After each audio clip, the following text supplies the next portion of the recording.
Hai teman-teman, jumpa kembali dengan saya Iwan Lembong di media pembelajaran online. Pada kesempatan kali ini kita masih berada pada mata pelajaran materi pembelajaran praktikum basis data di bagian keempat, yaitu Data Manipulation Language. Pada pelajaran yang lalu kita belajar mengenai Data Definition Language, di mana pada seri sebelumnya kita sudah belajar bagaimana meng-create sebuah database, menambahkan tabel di dalam sebuah database, menambahkan primary key, foreign key, dan melakukan manajemen terhadap constraint yang ada dalam database atau basis data. Nah, pada kesempatan ini kita akan masuk ke dalam bagian yang keempat, di mana pada bagian keempat ini kita akan belajar mengenai perintah SQL yang kedua di dalam sebuah database, yaitu Data Manipulation Language. Pada Data Manipulation Language ini kita akan belajar mengenai menambah dan menampilkan data atau record pada sebuah table.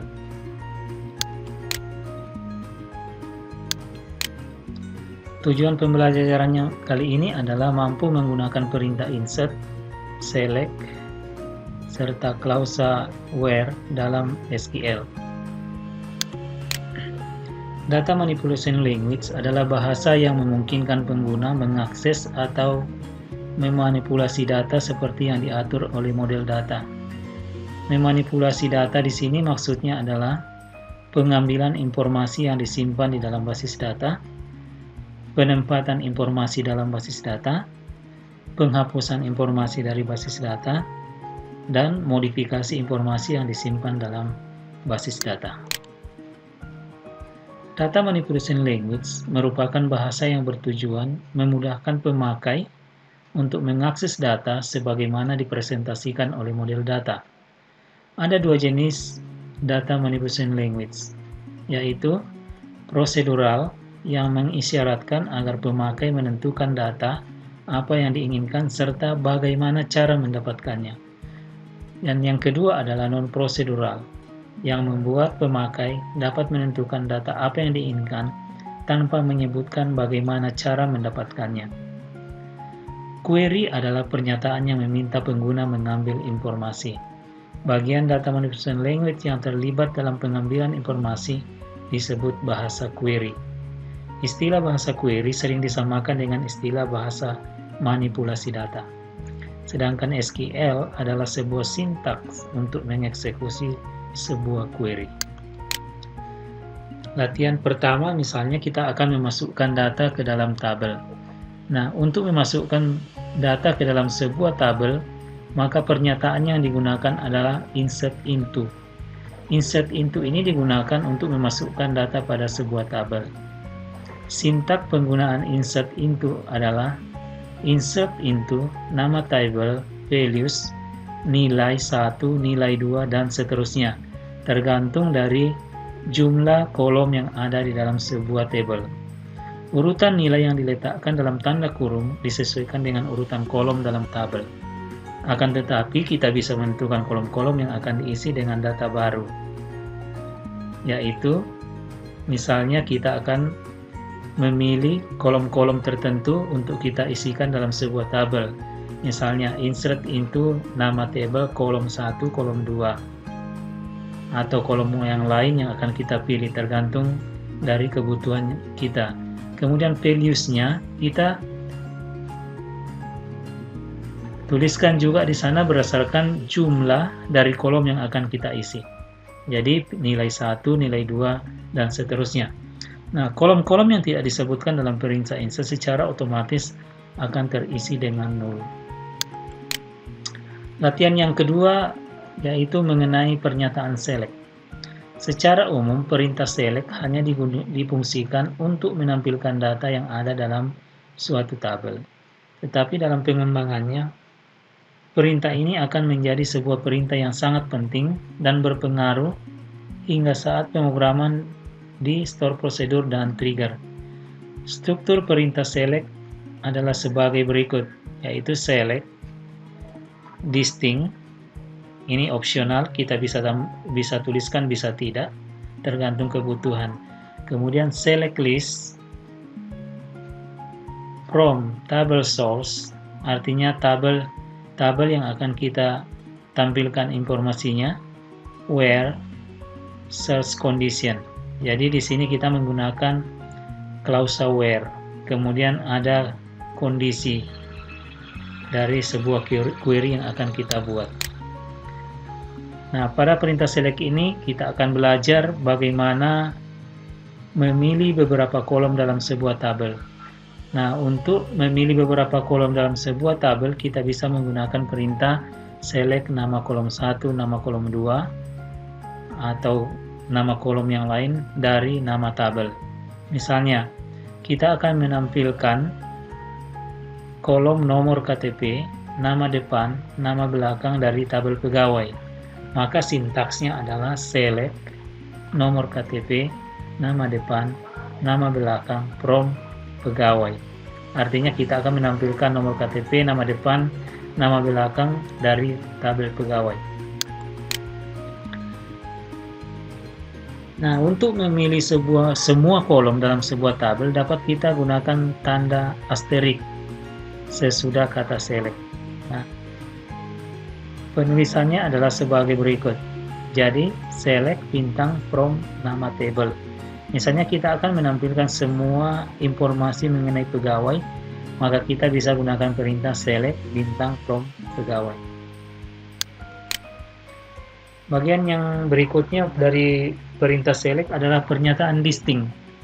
Untuk memilih hanya nilai yang berbeda atau nilai data yang unik, maka kita bisa menggunakan perintah select distinct. Formatnya adalah select distinct nama kolom from nama table. Misalnya kita akan melakukan perintah di bawah ini. Select distinct nama depan, nama belakang from pegawai. Artinya, kita akan menampilkan nama depan dan nama belakang yang berbeda dari tabel pegawai. Ya, jadi kalau nama depan dan nama belakangnya sama, maka akan ditampilkan hanya sekali saja. Bagian berikutnya dari where select adalah klausa where. Klausa where digunakan untuk menentukan kriteria seleksi. Untuk memilih data suatu tabel dengan kriteria tertentu, klausa where dapat ditambahkan pada pernyataan select. Perintah yang digunakan sebagai berikut. Select nama kolom from nama table where kolom operator nilai. Ya, jadi di sini pada saat kita akan menggunakan klausa where, maka di sini kita akan menambahkan kondisi tertentu dari kolom yang akan kita seleksi dengan menggunakan operator. Nah, contoh-contoh operator yang dapat kita gunakan di dalam klausa where adalah pada halaman berikutnya. Nah, ini adalah daftar operator yang dapat kita gunakan di dalam klausa where. Misalnya operator sama dengan, operator tidak sama dengan, lebih besar dari, lebih kecil dari, lebih besar sama dengan, lebih kecil sama dengan, operator between, yaitu antara dua nilai, biasanya kita gunakan dalam menentukan range dari dua buah nilai. Kemudian like, yaitu mencari suatu pola di dalam sebuah kolom di dalam sebuah tabel. Misalnya, kita akan menampilkan data pegawai dengan nomor KTP misalnya 1102. Maka perintahnya adalah select nomor KTP, nama depan, nama belakang from pegawai where nomor KTP sama dengan 1102. Jadi di sini artinya kita akan menampilkan data pegawai dengan nomor KTP sama dengan 1102. Ya. Bagian berikutnya dari perintah select adalah klausa order by. Klausa order by digunakan untuk mengurutkan data. Nah, jika kita ingin menampilkan nama depan, nama belakang, alamat berdasarkan urutan nama depan secara ascending, maka perintahnya adalah select, nama depan, nama belakang, alamat, from pegawai, order by, nama depan, ascending. ASC di sini artinya ascending, ya. Kemudian klausa berikutnya untuk perintah select adalah group by. Hasil dari select juga dapat dikelompokkan dengan menambahkan klausa group by. Perintah yang digunakan adalah select nama kolom, count nama kolom, from nama table, group by nama kolom. Misalnya, kita akan menampilkan jumlah pegawai berdasarkan alamat kotanya. Maka perintahnya kita bisa tuliskan seperti ini. Select alamat, count alamat, S jumlah pegawai, from pegawai, group by alamat. Jadi di sini jumlah pegawai ditentukan dari total alamat yang ada di dalam tabel pegawai, ya. Nah, selanjutnya teman-teman adalah kita akan masuk ke soal latihan, ya, untuk mempraktekkan perintah-perintah yang kita barusan pelajari pada sesi kali ini. Nah, pada pertemuan-pertemuan sebelumnya kita sudah pernah membuat database rumah sakit. Nah, kita akan mencoba menggunakan perintah data manipulation language dengan database rumah sakit. Nah, untuk melakukan ini kita akan membuka SQL Server kita di komputer kita untuk melakukan perintah-perintah yang sudah kita pelajari sebelumnya. Oke, kita masuk ke SQL Server.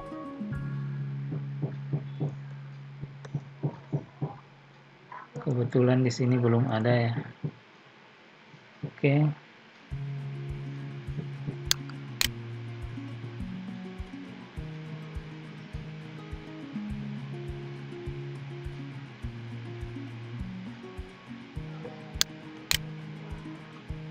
SQL.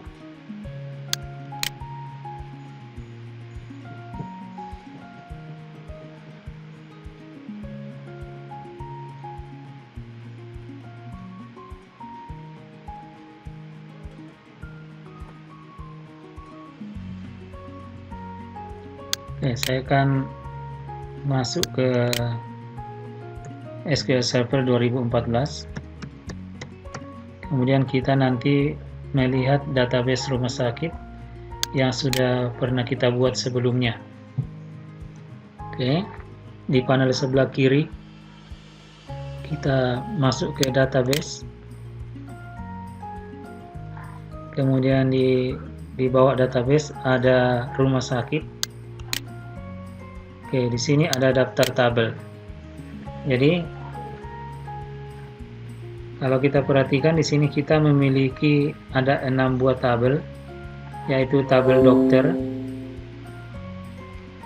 kemudian tabel obat, tabel pasien, tabel pemeriksaan, tabel penyakit, dan tabel resep. Nah, sekarang kita akan mencoba satu persatu perintah-perintah yang barusan kita pelajari. Misalnya pertama kita akan menggunakan perintah insert, yaitu kita isi dulu tabelnya dengan menggunakan perintah insert into, ya. Nah, untuk melakukan itu pertama-tama kita lihat dulu relasi daripada database ini. Kita masuk ke diagram yang pernah kita buat sebelumnya. Nah, di sini di database diagram ini kita bisa lihat dengan jelas kolom-kolom yang ada pada masing-masing tabel. Misalnya tabel dokter, ya. Kemudian tabel pasien, ya.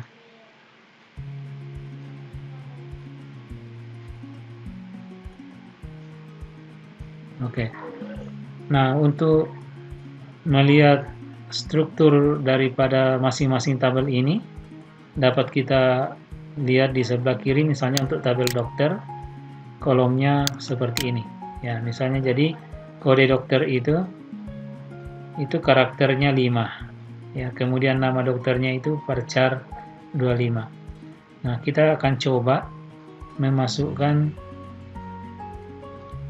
data untuk tabel dokter. Jadi caranya adalah klik di rumah sakit, kemudian kita bikin new query.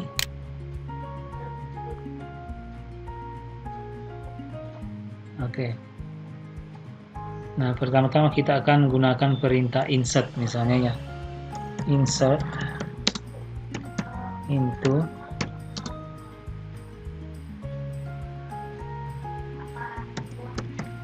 dokter. Ya, kita sebutkan nama fieldnya misalnya kode dokter, nama dokter,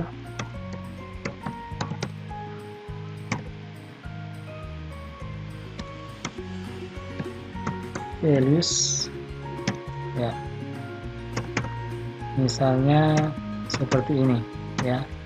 Kode dokternya misalnya B0001, misalnya nama dokternya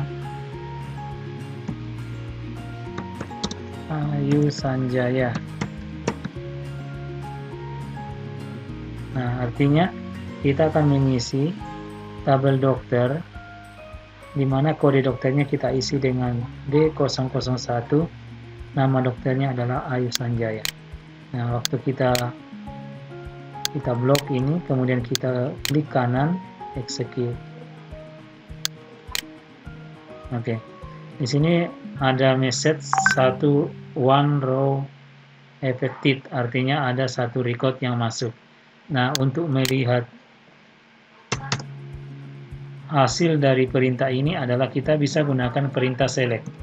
Select. Misalnya kita mau melihat semuanya, kita menggunakan perintah asterisk select bintang from dokter ya. Kita execute. Nah, di sini terlihat isi daripada tabel dokter, yaitu kode dokter D001, nama dokternya Ayu Sanjaya. Misalnya kita akan menambahkan lagi, kita bisa tuliskan perintah ini lagi, misalnya kita ganti namanya, kita copy aja, kita sini misalnya ini kita ganti menjadi D002, namanya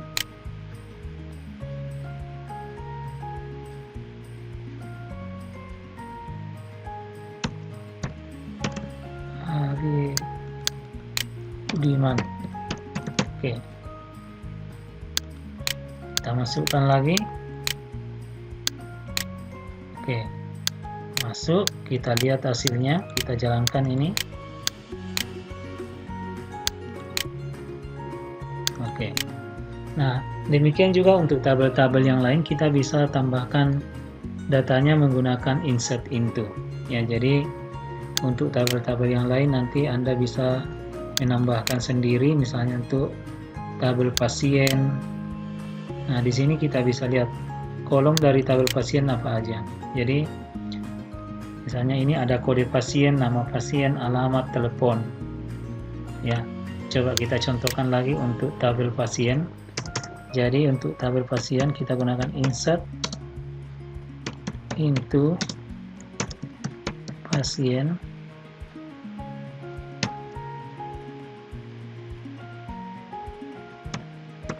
kode pasien, koma, nama pasien, koma, alamat, kemudian telepon.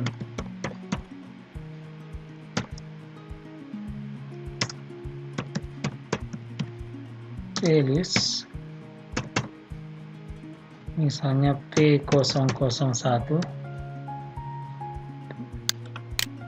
ini kode pasiennya, kemudian namanya misalnya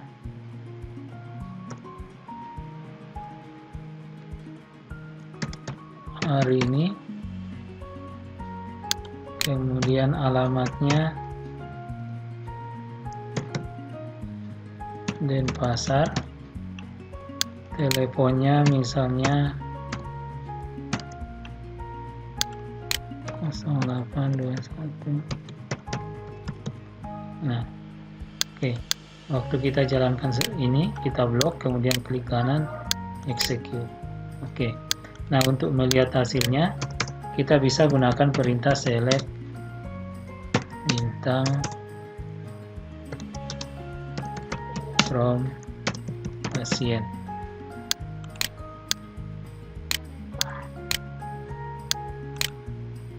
Oke. Atau kalau enggak, kita bisa memilih nama kolom yang akan kita tampilkan, misalnya select kode pasien, nama, alamat, nama pasien, alamat misalnya select from pasien. Ini kalau kita memilih kolom mana saja yang akan kita tampilkan, ya. Oke. Nah, untuk perintah select saya kira jelas ya. Nah, selain perintah select, kita juga bisa menambahkan klausa where, ya, di dalam sebuah perintah select. Ya. Untuk melihat contohnya, kita tambahkan dulu datanya untuk data pasien satu lagi, misalnya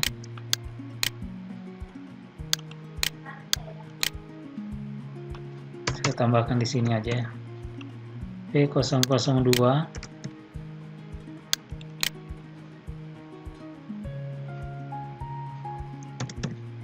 Rahayu,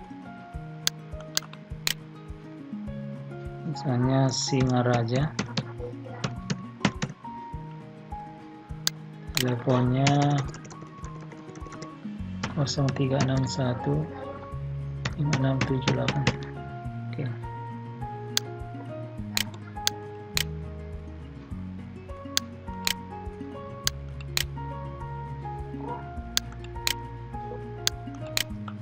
Kita tambahkan lagi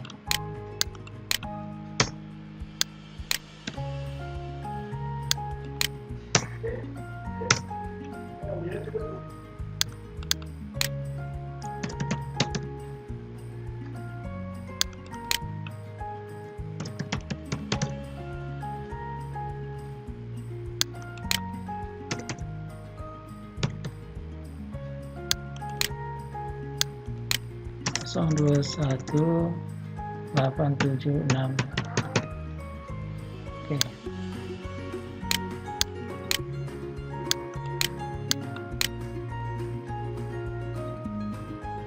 Oke, ini tidak boleh double karena ini adalah primary key, kita ganti dulu.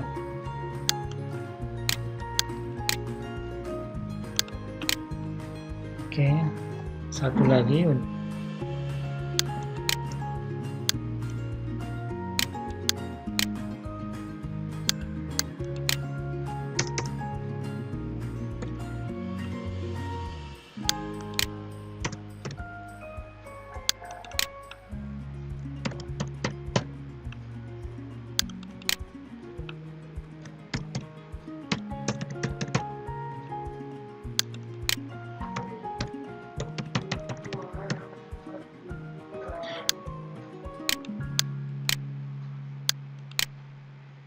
Oke, setelah kita isi beberapa data ke dalam tabel pasien, kita lihat datanya, kita select bintang dulu. Oke, nah di sini ada 4 data pasien yang memiliki alamat yang berbeda-beda, ada yang sama alamatnya. Nah, bagaimana kita menggunakan perintah where? Misalnya kita akan menampilkan data pasien yang alamatnya ada di Denpasar. Maka kita bisa gunakan seperti ini. Select bintang. Jadi semua kolomnya kita akan tampilkan. From pasien, where,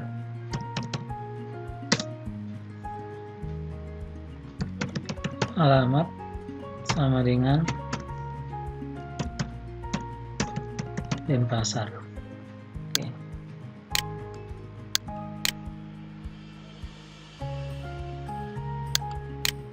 Oke. Jadi hasil dari perintah ini akan terdapat ada 2 pasien yang beralamat di Denpasar. Nah, kemudian bagaimana dengan klausa order by? Ya, order by adalah untuk mengurutkan data. Jadi bisa saja kita urutkan berdasarkan nama pasiennya. Misalnya select bintang from pasien order by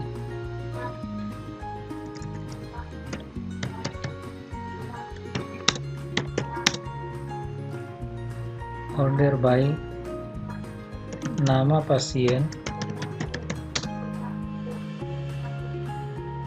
ascending dari kecil ke besar. Ya, jadi kalau kita tampilkan seperti ini, hasilnya seperti ini. Jadi kita urutkan berdasarkan nama pasien. Ascending artinya dari kecil ke besar. Jadi di sini namanya diurut berdasarkan abjad, ya.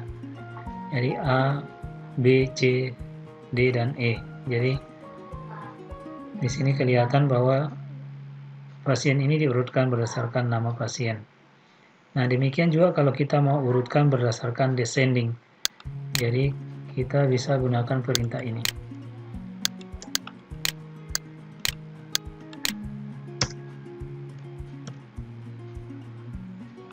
Jadi kita ganti menjadi descending.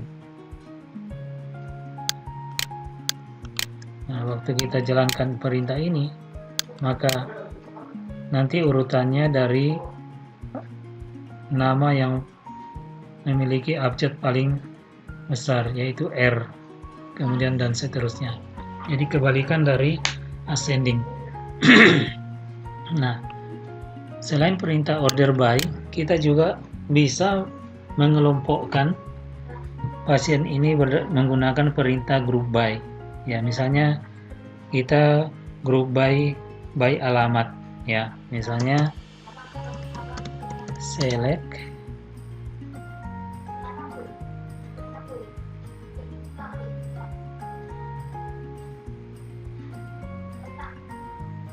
alamat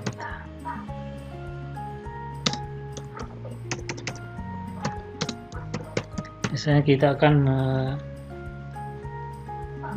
menghitung jumlah pasien berdasarkan alamatnya. Jadi misalnya select alamat count alamat S jumlah pasien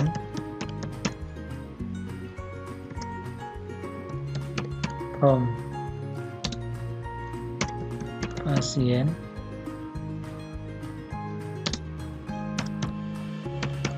group by alamat. Oke, jadi di sini kita akan menghitung jumlah pasien berdasarkan alamat, ya. Jadi kita jalankan seperti ini. Nah, jadi di sini alamat Denpasar, jumlah pasiennya ada 2, kemudian Jakarta 1 dan Singaraja 1. Jadi ini adalah contoh-contoh penggunaan perintah select untuk menampilkan informasi dari sebuah tabel. Nah, dari sini kita sudah belajar mengenai bagaimana memasukkan record ke dalam sebuah tabel, kemudian bagaimana menampilkannya, apakah ditampilkan secara keseluruhan, atau apakah memilih kolom-kolom tertentu yang akan kita masukkan. Kemudian kita juga bisa menggunakan clause where dengan menggunakan kondisi. Kemudian kita juga bisa mengurutkan sebuah data dari sebuah tabel dengan menggunakan order by. Dan yang terakhir yaitu kita bisa mengelompokkan data di dalam sebuah tabel dengan menggunakan group by. Nah, jadi teman-teman, mungkin untuk inilah perintah-perintah yang sudah kita pelajari sebelumnya. Nah, saya pikir untuk pertemuan kali ini cukup jelas ya. Jadi dimana di dalam pertemuan kali ini kita diminta untuk mempelajari perintah data manipulation language untuk menampilkan informasi dari sebuah tabel menggunakan perintah select menggunakan SQL. Oke teman-teman, sampai di sini dulu pertemuan kita pada sesi kali ini. Sampai jumpa di pertemuan berikutnya.